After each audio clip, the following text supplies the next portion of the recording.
Jau nuo žilos senovės gyvena žmonės teritorijoje, kuri kadaise skambėjo Švarcot vardu, o šiandien išdidžiai tariu Juodkrantė. Smėlis, vėjas, vargas ir skurdas keitė gyvenvietės vietą. Net vanduo, gyvybės simbolis, ne visuomet buvo maloningas vietos gyventojams. Maždaug dabartinėje teritorijoje gyvenvietė susiformavo 1669 metais, kai miškų prižiūrėtojas Hansas Reinišas įkūrė pirmąją pakelės karčiamą ir šalia jos apgyvendino kelias žvejų šeimas. Taip ėmė formuoti senoji Juodkrantė. Juodkrantė buvo sudaryta net iš 3 kaimų – Naujųjų Karvaičių, Juodkrantės prie bažnyčios ir Senosios Juodkrantės. 1961 metais visos Kuršių nerijos gyvenvietės buvo sujungtos į vieną, turbūt ilgiausią, žaliausią ir neabejotinai gražiausią Lietuvos miestą – Neringą, šiais metais švenčiant jau 49-ąjį gimtadienį, nors gyvenama jau nuo paslaptingų akmenų laikų. Po Karvaičių kaimo užpustymo dalis gyventojų persikėlė į Juodkrantę ir čia pradėjo statyti bažnyčią. Pirmoji bažnytėlė buvo medinė. Jai sudegus 1885 metais iškilo nauja evangelikų liuteronų bažnyčia, įspūdingas gotikinio stiliaus raudonų plytų pastatas. Pokario metais ši bažnyčia buvo paversta sandėliu ir tik 8-ajame dešimtmetyje ją imta remontuoti, langai papuošti vitražais. Kurį laiką čia veikė miniatiūrų muziejus. Lietuvos atgimimo laikotarpiu Juodkrantės bažnyčia atgavo ankstesnį savo statusą ir jau 21 metus čia vėl vyksta pamaldos. Juodkrantės evangelikų liuteronų bažnyčia, dar kartais pavadinama Pranciškaus Asyžiečio vardu, tikėjimo, gyvūnų, gamtos ir prekybos globėjo vardu.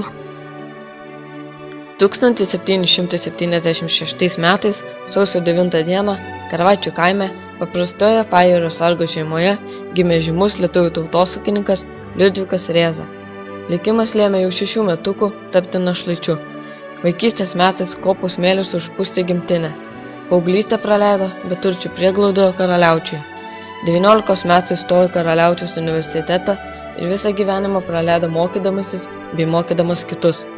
Iš pradžių 15 metų ėjo kariuomenės pamokslininko pareigas. Karaliaučiaus universitete vedė lietuvių kalbos seminarus, buvo pasišventęs teologijos ir filosofijos profesorius bei labai domėjosi mūsų krašto praeitimi ir kalba.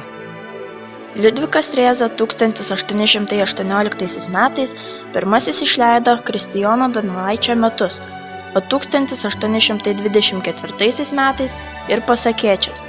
Liudvikas Rėza kartu su 9 talkininkais 1825 metais sudarė pirmąjį lietuvių liaudies dainų rinkinį, kuriame pateikė 89 mažosios Lietuvos liaudies dainas.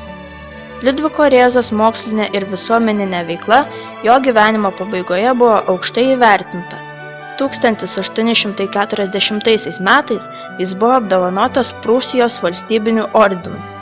1994 metais pastatytas paminklas, autorius Arūnas Sakalauskas. Ne veltui šio krašto šviesuolio vardu pavadinta ir Juodkrantės Liudviko Rėzos jūrų kadetų mokykla.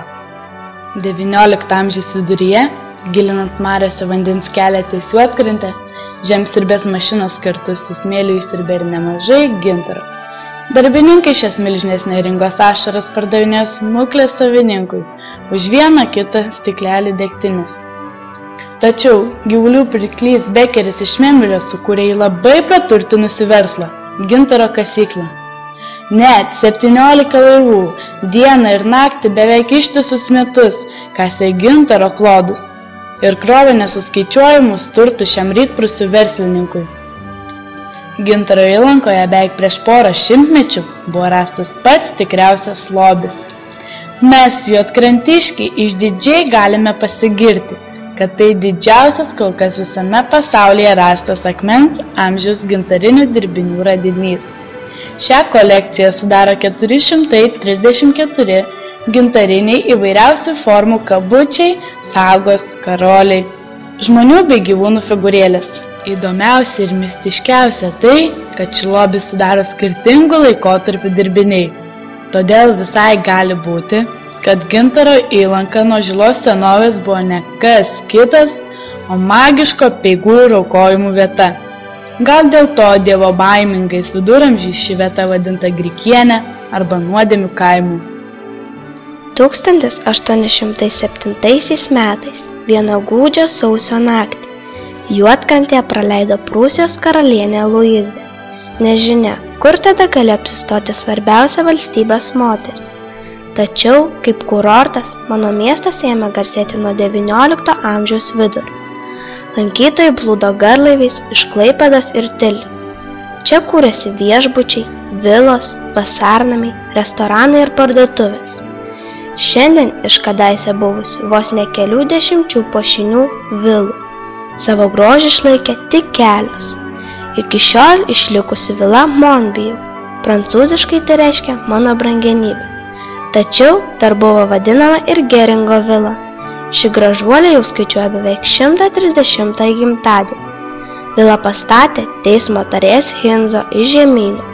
Po Antrojo pasaulinio karo joje veikė kultūros namai ir biblioteka. Na, o šiandien čia įsikūrusi seniūnija.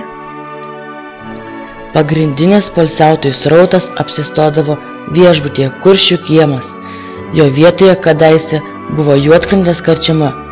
Viešbutis garsėja savo sodų su šokių aikštele.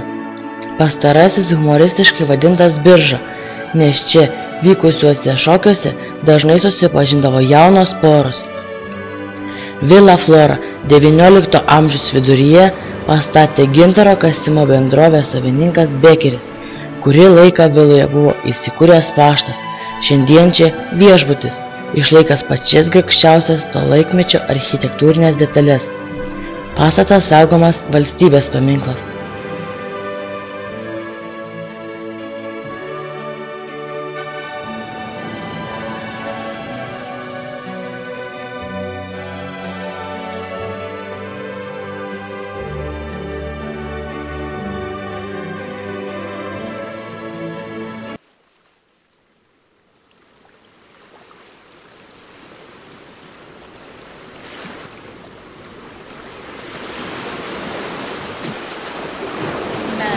Labai mylim savo miestą. O aš labiausiai.